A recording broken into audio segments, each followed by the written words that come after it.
Alam naman po natin na influential masyado at napakaraming resources ang ating respondent sa kaso, no, si Pastor Quiboloy.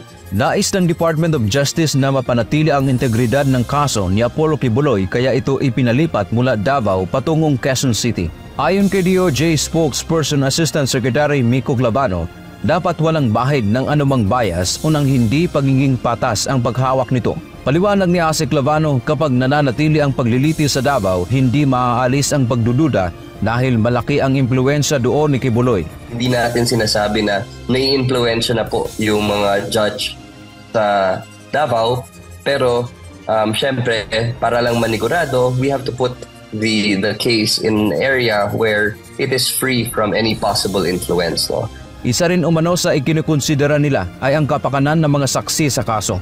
Una nang sinabi ng abogado ni Quiboloy na maghahain sila ng motion for reconsideration sa Korte Suprema. We will be filing a most respectful motion for reconsideration and convince the Supreme Court that the fear or anxiety perhaps of the Good Justice Secretary that there is bias in local courts may be unfounded and unsubstantiated. Sagot naman ng DOJ, karapatan ni Quiboloy at 5 kapwa-akusado nito na umapila sa desisyon ng korte. They are free to do what they want. May mga remedies naman po ata sila.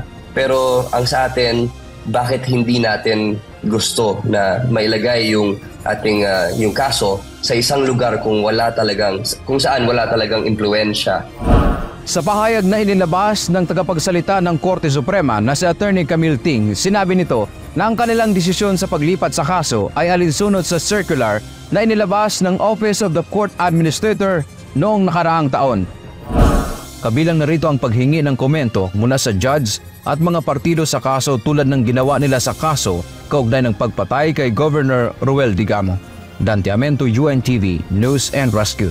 Diyos ang aming sandigan, serbisyo publiko ang aming pinahahalagahan.